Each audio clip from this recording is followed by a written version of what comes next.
जय हिंद दोस्तों इस वीडियो में पढ़ेंगे सामान्य हिंदी के महत्वपूर्ण प्रश्न। 25 महत्वपूर्ण प्रश्न पढ़ने वाले हैं। ठीक है, अच्छे लेवल के प्रश्न लिए, इंपॉर्टेंट है सभी प्रश्न आपके पेपर में। इस टाइप से प्रश्न देखना 100% बनेंगे। ठीक है, अगर वीडियो अच्छा लगे तो चैनल को सब्सक्राइब कर लेना। चलिए वीडियो स्टार्ट करते हैं। वीडियो को स्टडी ग्रुप में शेयर कर देना, ठीक है, अगर अच्छा लगे तो। चलिए देखिएगा, इसकी दोस्तों जो ये टेलीग्राम जो मैंने टेलीग्राम बना रखा है उसकी पीडीएफ जो है ये टेलीग्राम से आप सभी को मिल जाएगी। ठीक है, टेलीग्राम जरूर ज्वाइन करिएगा। इसी वीडियो के डिस्क्रिप्शन में लिंक दे रखा है टेलीग्राम पर, या फिर आप सभी लोग दस्तक अकेडमी सर्च कर सकते हो टेलीग्राम पर। ठीक है, आगे 10 बनाइएगा, दस्तक अकेडमी डालिएगा, अपने आप आ जाएगा, ओपन हो जाएगा। ठीक है, आगे दस्तक अकेडमी लिखी होगा, रेड कलर का लोगो छपा होगा उसमें। ठीक है दोस्तों, तो यहाँ पर देखिएगा 76 क्वेश्चन क्या बनना है, 76 से 100 तक क्वेश्चन है, 25 प्रश्न है। निम्नलिखित में से अमृत का विलोम क्या होगा दोस्तों? अमृत का विलोम शब्द पूछा गया आपसे से, अमृत का विलोम क्या होगा? ठीक है, तो बताइएगा फटाफट। अमर, मर्त, विश्व या फिर विष? तो दोस्तों यहाँ पर correct answer option number D के साथ अमृत का विलोम दोस्तों यहाँ पर विष होता है। ठीक है, अमर का दोस्तों मर्त होता है। अमर का विलोम शब्द पूछ लिया जाए तो मर्त होता है। यहाँ पर पूछा है अमृत का हो जाएगा विष। ऑप्शन नंबर डी करेक्ट है, याद रखेंगे। अगला क्वेश्चन देखिए क्या क्वेश्चन बनना है, 77 क्वेश्चन। दिए गए विकल्पों में से अनुज का विपरीतार्थक शब्द क्या होगा? अनुज का विपरीतार्थक शब्द दोस्तों आपसे भी से पूछ लिया गया, क्या होता है दोस्तों? अनुज का मतलब होता है छोटा, जो छोटा भाई हो उसको अनुज बोल सकते हैं। ठीक है, इसका विलोम शब्द क्या हो जाएगा दोस्तों? अनुज का विलोम शब्द क्या हो जाएगा? तो इसका करेक्ट है ऑप्शन नंबर ए, अनुज का हो जाता है अग्रज। ठीक है, अग्रज मतलब बड़ा भाई, बड़ा हो। ठीक दोस्तों, इसका विरुद्ध या फिर इसका विपरीतार्थक या फिर इसका विलोम शब्द क्या होता है? अनुज का अग्रज होता है, याद रखेंगे आप सभी लोग। अगला क्वेश्चन देखा जाए, क्या क्वेश्चन बनना है। अल्पाहारी शब्द के लिए उचित वाक्यांश छाटिए। अल्पाहारी के लिए उचित वाक्यांश क्या हो जाएगा दोस्तों? यहाँ पर 78 क्वेश्चन बताइएगा फटाफट। जो कंदमूल खाता हो, जो फल खाता हो, जो पकवान खाता हो, जो कम खाता हो। अल्पाहारी का मतलब होता है अल्प खाना खाने वाला। ठीक है, यानी खाना कम खाने वाला। ठीक है, जो कम खाता हो। ऑप्शन नंबर डी करेक्ट है इसका। देखिए अगला क्वेश्चन क्या बनना है, 79 क्वेश्चन देखिएगा। वह भाई जो अन्न माता से उत्पन्न हुआ हो क्या कहलाता है दोस्तों? वह भाई जो अन्न माता से उत्पन्न हुआ हो क्या कहते हैं उसको? क्या सहोदर कहते हैं, या फिर अन्योदर कहते हैं, दूरस्थ कहते हैं, या फिर औरस कहते हैं? करेक्ट आंसर ऑप्शन नंबर ए हो जाएगा, अन्योदर बोलते हैं, याद रखेंगे। ठीक है, ए करेक्ट है, याद रखिएगा। वह भाई जो अन्न माता से उत्पन्न हुआ हो कहलाता है अन्योदर। ऑप्शन नंबर ए करेक्ट है। देखिए क्या क्वेश्चन बना है, अर्क के लिए बेमेल शब्द पहचानिए। अर्क के लिए बेमेल शब्द क्या हो जाएगा दोस्तों? अर्क का बेमेल क्या हो जाएगा, बताइए फटाफट आप सभी लोग। अपवन, काढ़ा, अंतर या फिर सूर्य? 80 क्वेश्चन का करेक्ट आंसर क्या है इसका? ऑप्शन नंबर क्या हो जाएगा? ऑप्शन नंबर क्या है इसका? इस पूछा गया इसमें बेमेल। बेमेल मतलब जो इस पे अर्क का बेमेल ना हो, अर्क का यानी कि पर्यायवाची इसमें ना हो। ठीक है, देखिए अर्क का पर्यायवाची मतलब कि सामान इसका अपवन भी होता है, काढ़ा भी होता है, सूर्य भी होता है। ठीक है, सूर्य का ही पर्यायवाची है अर्क, अंतर नहीं होता है। ऑप्शन नंबर इसका सी करेक्ट है, याद रखिएगा। 80 क्वेश्चन का सी राइट है। सूर्य के और भी पर्यायवाची शब्द होते हैं, रवि, सूरज, अर्क, दिनकर, प्रभाकर, मार्तंड आदि। ठीक है दोस्तों, याद रखिएगा। कपड़ा का दोस्तों पर्यायवाची पूछा गया सभी से, कपड़ा का पर्याय क्या होता है? कपड़ा का चलन, वसन, गगन, जंगल।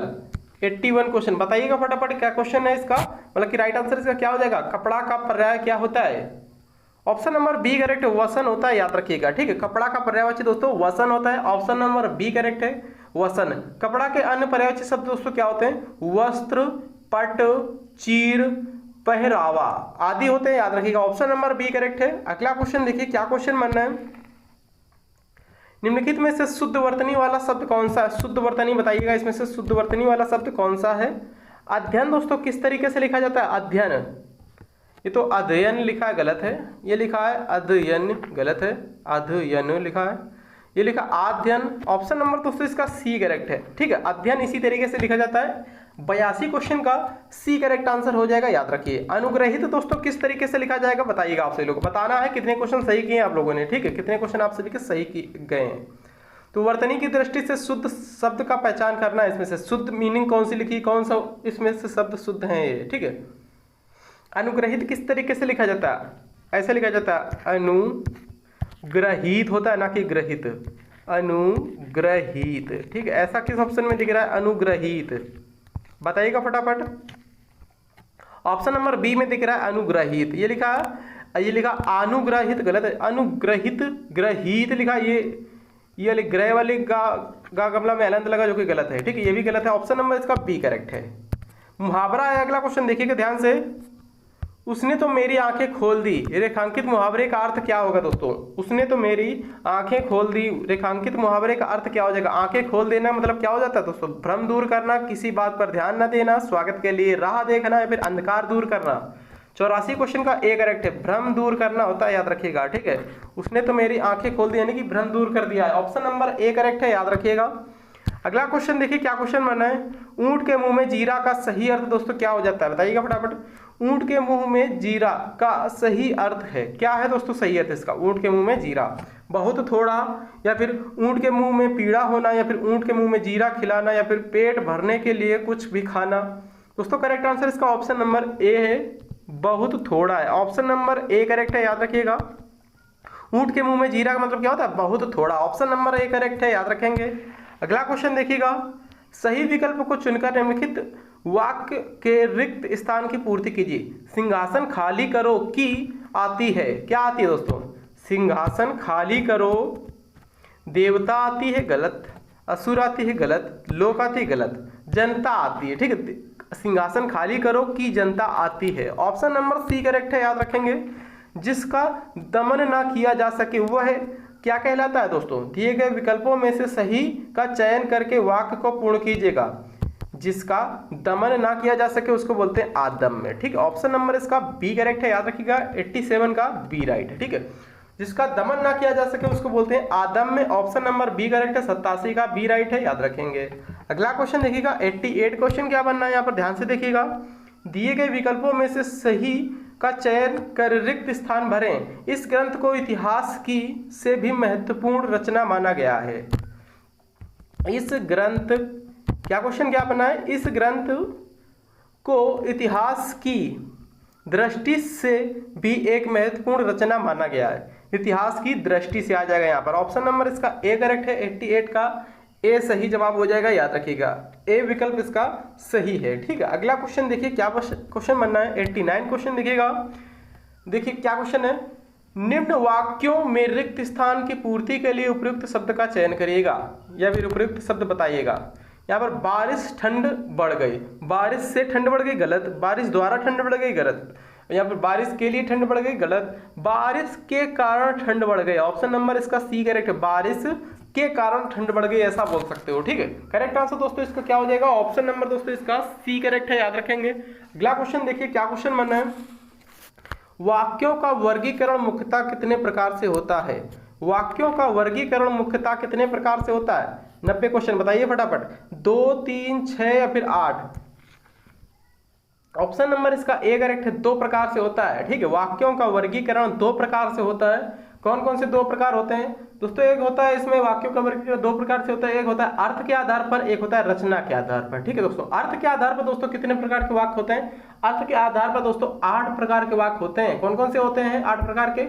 विधिवाचक, निषेधवाचक, आज्ञावाचक, प्रश्नवाचक, विस्मयवाचक, संदेहवाचक, इच्छावाचक, संकेतवाचक। ठीक दोस्तों, ये 8 प्रकार के होते हैं अर्थ के आधार पर। रचना के आधार पर दोस्तों कितने प्रकार के होते हैं? रचना के आधार पर 3 प्रकार के वाक्य होते हैं, सरल वाक्य, संयुक्त वाक्य, मिश्र वाक्य। ठीक है, याद रखेंगे, सरल वाक्य, संयुक्त वाक्य, मिश्र वाक्य। ठीक है, तो वो बोला गया यहाँ पर वाक्यों का वर्गीकरण मुख्यतः 2 प्रकार के होते हैं। एक रचना के आधार पर होता है, एक अर्थ के आधार पर होता है। ऑप्शन नंबर ए करेक्ट है, याद रखेंगे। अगला क्वेश्चन ध्यान से देखिएगा, ये देखिए इसमें पूछ लिया गया आप सभी से, जो रचना के आधार पर होते हैं, सरल वाक्य, मिश्र वाक्य, संयुक्त वाक्य। इसमें पूछा गया है निम्नलिखित में से मिश्र वाक्य में परिवर्तित कीजिए। कोई शब्द है, इसको मिश्र वाक्य में परिवर्तित करना है। ठीक है, आप सभी को मिश्र वाक्य में परिवर्तित करना है। बताइए किस तरीके से मिश्र वाक्य में परिवर्तित करोगे, बताइए आप सभी लोग। राम आया और श्याम चला गया। देखिए दोस्तों, सरल वाक्य में बिल्कुल सरल होता है, उसमें कुछ भी नहीं होता है। ठीक है दोस्तों, उसमें और, जो कि, जब, तब, जैसे तैसे कुछ भी नहीं होता है। ठीक है ना, तो किंतु परंतु कुछ भी नहीं होता। जिसमें दोस्तों यहाँ पर ध्यान से देख लीजिएगा, तो सरल वाक्य हो गया। और मिश्र वाक्य में दोस्तों क्या होता है? जैसे तैसे, जब, तब, जो कि, सो की, ठीक है दोस्तों, जैसा तैसा, ऐसे शब्द आ रहे हैं तो वो हो जाता है दोस्तों आपका क्या हो जाता है, वो हो जाता है आपका मिश्र वाक्य। ठीक है, सरल और मिश्र, सरल वाक्य मिश्र वाक्य हो गया। अब आ जाएगा संयुक्त वाक्य। संयुक्त वाक्य में क्या होता है दोस्तों, संयुक्त वाक्य में होता है जैसे कि किंतु, परंतु, तथा और ठीक है, ये सभी जो वर्ड आते हैं, या ये सभी जो वर्ड आते हैं किंतु, परंतु, तथा और या, ठीक है, ये सभी वाक्य कैसे होते हैं, ये होते हैं संयुक्त वाक्य। तो यहाँ पर ये संयुक्त वाक्य है, संयुक्त वाक्य को आपको मिश्र वाक्य में बदलना है। तो यहाँ पर देखिएगा मिश्र वाक्य क्या पहचान मैंने बताया, जैसा तैसा, जैसे तैसे, जब तब, ठीक है, जो की, सो की, ये सभी होते। जैसा तैसा दिख रहा है, जैसे ही राम आया श्याम चला गया, जैसे ही यहाँ पर है, तो ये दोस्तों क्या हो जाएगा, ये आपका हो जाएगा ऑप्शन नंबर बी वाला, ये हो जाएगा आपका मिश्र वाक्य, याद रखिएगा। अगला क्वेश्चन देखिएगा, संधियां तीन प्रकार की होती हैं, निम्नलिखित में से कौन से संधि का प्रकार नहीं है। देखिए दोस्तों, संधि तीन प्रकार की होती हैं, एक होती है स्वर संधि, एक होती है व्यंजन संधि, एक होती है विसर्ग संधि। ठीक दोस्तों, जिसमें स्वर संधि दोस्तों कितने प्रकार की होती हैं, स्वर संधि दोस्तों आपकी 5 प्रकार की होती है। सबसे पहले होती दीर्घ स्वर संधि, गुण स्वर संधि, वृद्धि स्वर संधि, यड़ स्वर संधि, और आपकी हो जाती है एक अयादी स्वर संधि। ठीक है, व्यंजन संधि कैसी होती है दोस्तों, जिसमें हलंत लगा हो, जैसे दिग्गज, दिग्ग प्लस गज, ठीक है, दिग्गज हो जाएगा। ठीक, इस तरीके से जो होता है ये हो जाता है, जैसे उल्लंघन, उत प्लस लंघन। ठीक है दोस्तों, ये हो जाता है आपका व्यंजन संधि। विसर्ग संधि में दोस्तों हलंत लगा होता है, जैसे कि ये, ठीक है, देखो ऐसे इस तरीके से 2 लगे होंगे, ये हो जाता है आप सभी का विसर्ग संधि। तो ये दोस्तों अनुस्वार, ये संधि का प्रकार नहीं है, याद रखिएगा, ये इसमें पूछा गया था। क्या क्वेश्चन बना है, सूर्योदय का सही संधि विच्छेद क्या होगा दोस्तों, सूर्योदय का, सूर्य प्लस उदय किस ऑप्शन में दोस्तों, सूर्य प्लस उदय किस ऑप्शन में, 93 क्वेश्चन बताइएगा फटाफट। ये तो सूरज है, गलत होगा, सूरज है, गलत हो गया। ये उदय है, बड़ा उ है, गलत हो गया। सूर्य प्लस उदय ऑप्शन नंबर ए करेक्ट है, याद रखेंगे आप लोग, सूर्य प्लस उदय सूर्योदय। ठीक है, समास के पदों को अलग करने के लिए क्या कहा जाता है, समास के पदों को अलग करने को क्या कहा जाता है दोस्तों, विच्छेद, बदलाव, विग्रह या फिर विभक्ति। दोस्तों 94 क्वेश्चन का सी करेक्ट है, विग्रह बोलते हैं इसको, याद रखिएगा। ठीक है, समास के पदों को अलग करने को विग्रह कहा जाता है, याद रखिएगा। ठीक है, और वर्णों के मेल को संधि तथा अलगाव को विच्छेद कहते हैं। वर्णों के जो मेल होता है उसको संधि कहते हैं, अलगाव जो होता है उसको विच्छेद कहते हैं। ठीक है, याद रखिएगा। करेक्ट आंसर है ऑप्शन नंबर दोस्तों इसका, ऑप्शन नंबर सी। ठीक है,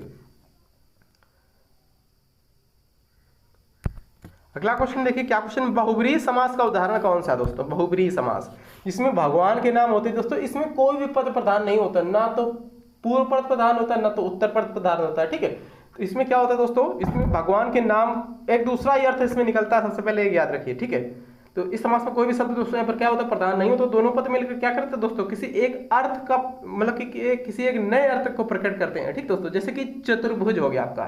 ठीक है, चतुर्भुज क्या है, 4 है, जिसकी 4 भुजाएं हो, 4 भुजाएं किसकी थी दोस्तों, विष्णु भगवान की थी, तो विष्णु भगवान का नाम आ गया यहाँ पर, तो चतुर्भुज हो जाएगा, याद रखिएगा आप सभी लोग। ऑप्शन नंबर सी करेक्ट है, याद रखिएगा। ठीक है, तो करेक्ट आंसर इसका ऑप्शन नंबर क्या हो जाएगा, सी करेक्ट आंसर हो जाएगा। अलंकार का शाब्दिक अर्थ होता है, अलंकार का शाब्दिक अर्थ दोस्तों क्या होता है, आभूषण होता है, याद रखिएगा। ठीक है, अलंकार का शाब्दिक अर्थ आभूषण होता है, ऑप्शन नंबर सी करेक्ट है। अगला क्वेश्चन देखिएगा, किसी कार्य का करने या होने का बोध कराने वाले शब्द को कहते हैं, क्या कहते हैं, या फिर किसी कार्य का करने या होने का बोध कराने वाले शब्द कहलाते हैं, क्या कहलाते हैं, क्रिया कहलाते हैं। क्या ऑप्शन नंबर दोस्तों इसका क्या हो जाएगा, सी हो जाएगा, क्रिया हो जाएगा। ठीक, याद रखिएगा।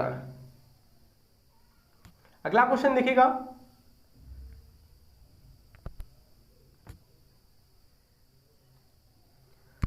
देखिए 98 से 100, 98, 99, 100 यानी 3 प्रश्न आप सभी के आ गए हैं एक गद्यांश से, एक अनुच्छेद दे रखा है, इसको ध्यान से पढ़िए आप सभी लोग। मापना सभ्य इंसान की पुरानी फितरत का हिस्सा रहा है।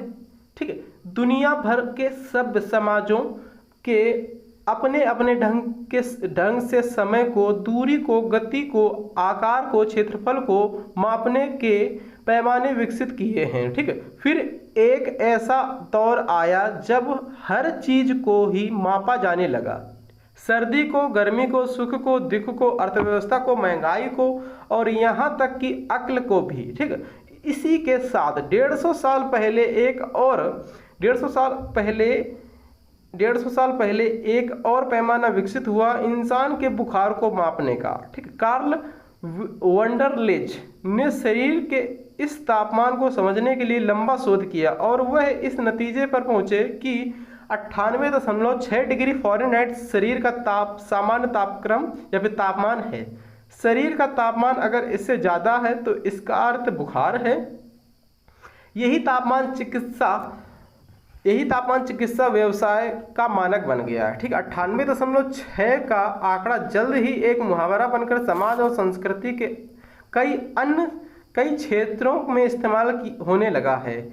इसी नाम से एक गीत बना है, एक उपन्यास लिखा गया है, एक सर्वाइवल गाइड और दुनिया के कई देशों में FM चैनल खुले हैं। ठीक है, और पर अब 98.6 के इस आंकड़े पर ही सवाल खड़े होने लगे हैं। बोस्टन चिल्ड्रन हॉस्पिटल के जोनाथन हुसनैन ने पिछले दिनों इस पर लंबा शोध किया है, तो वह इस नतीजे पर पहुंचे हैं कि मानव शरीर का तापमान के लिए 98.6 का आंकड़ा मूल रूप से गलत है। उन्होंने पाया कि हमारे शरीर का तापमान सुबह के वक्त थोड़ा कम होता है और शाम के वक्त थोड़ा सा बढ़ जाता है। इसके अलावा पुरुषों के मुकाबले महिलाओं के शरीर का तापमान मामूली सा ज़्यादा होता है। ठीक है, बड़ों के मुकाबले बच्चों का थोड़ा ज़्यादा होता है। बड़ों के मुकाबले बच्चों का तापमान थोड़ा ज़्यादा होता है। फिर अलग अलग तरह के लोगों के शरीर का सामान्य तापमान अलग अलग होता है, यानी पूरे मानव समुदाय के लिए 98.6 डिग्री फ़ारेनहाइट का मानक सही नहीं है। वह इस नतीजे पर पहुँचे कि शरीर का सामान्य तापमान और बुखार दोनों ही जटिल चीज़ें हैं। एक आंकड़े के सरलीकरण से इसे नहीं समझा जा सकता। सच तो यह है कि सटीक पैमाने सिर्फ भौतिक चीज़ों और प्रक्रियाओं के ही बनते हैं। सामाजिक और शारीरिक प्रक्रियाओं के पैमाने सिर्फ सांकेतिक होते हैं। इनमें उनके उतार चढ़ाव की थाह भर पाई जा सकती है। दिक्कत तो तब आती है जब हम इसे जड़ मानक मान लेते हैं। तो दोस्तों इसमें पैसेज दे रखा है। अब इसमें क्वेश्चन पूछा जाएगा आपसे भी, सब इंसान की पुरानी फितरत का हिस्सा रहा है। क्या रहा है दोस्तों? सब इंसान की पुरानी फितरत का हिस्सा क्या रहा है, इसमें से पढ़िएगा। देखिए पहले ही दे रखा है, सब इंसान की पुरानी फितरत का हिस्सा रहा है। क्या रहा है? मापन। मापन सब इंसान की पुरानी फितरत का हिस्सा रहा है। तो यहाँ पर क्या करेक्ट आंसर हो जाएगा? मापन करेक्ट आंसर हो जाएगा। ठीक दोस्तों, मापन सब इंसान की पुरानी फितरत का हिस्सा रहा है। मापन ऑप्शन नंबर डी में दे रखा है, तो डी वाला करेक्ट आंसर हो जाएगा, याद रखिएगा। अगला क्वेश्चन क्या बना है? मानव शरीर के तापमान के संदर्भ में सही कथन चुनिएगा। तो इसमें क्या पूछा गया है? मानव शरीर के तापमान का सही संदर्भ में सही कथन, इसमें से क्या करना है दोस्तों? इसमें से चुनना है। ठीक है दोस्तों, ये तो सही है। यहाँ पे पूरे मानव समुदाय के लिए 98.6 डिग्री फ़ारेनहाइट मानक समय सही, ये तो सही है, मगर यहाँ पर आंसर इसका सही नहीं होगा। ठीक है, आंसर इसमें दूसरा होगा सही, क्योंकि यहाँ पर एक जो शोधकर्ता ने यहाँ पर शोध किया है पिछले दिनों, उन्होंने बताया कि यहाँ पर ये सही नहीं है। ठीक है, तो यहाँ पर एक चीज़ आप लोगों ने पढ़ी थी, पुरुषों के मुकाबले महिलाओं में थोड़ा ज़्यादा होता है, ये इसमें कम लिखा है, ये गलत हो गया। ठीक है, शरीर का तापमान सुबह के वक्त थोड़ा अधिक होता है, जबकि एक बोला था इसमें थोड़ा कम होता है। सुबह के टाइम ठंडा मौसम होता है, थोड़ा कम होता है तापमान, और शाम के टाइम थोड़ा कम होता है, जो कि शाम के टाइम थोड़ा ज़्यादा हो जाता है। ठीक दोस्तों, यहाँ पर ये था बड़ों के मुकाबले बच्चों में थोड़ा ज़्यादा होता है, याद रखिएगा। यहाँ पर दे भी रखा होगा, देखिएगा ध्यान से।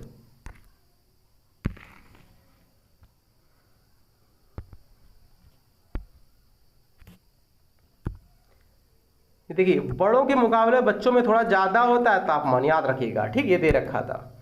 अब क्या लास्ट क्वेश्चन देखिएगा, 99 हो गया, 100 को। सामाजिक और शारीरिक प्रतिक्रियाओं के पैमाने से दिक्कत कब आती है? कब दोस्तों दिक्कत आती है? सामाजिक और शारीरिक प्रतिक्रियाओं के पैमाने से कब दिक्कत आती है?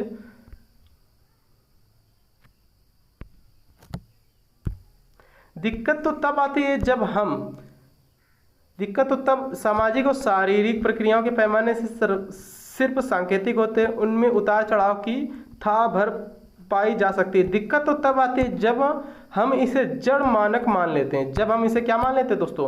जड़ मानक मान लेते हैं। ठीक दोस्तों, जब हम इसे क्या मान लेते हैं? जड़ मानक मान लेते हैं। किस ऑप्शन में? जब हम इसे जड़ मानक मान लेते हैं। ऑप्शन नंबर बी करेक्ट है, याद रखिए। इसकी पीडीएफ टेलीग्राम पर मिलेगी। वीडियो अच्छा लगा हो तो लाइक सब्सक्राइब शेयर जरूर करिएगा। थैंक यू, जय हिंद दोस्तों।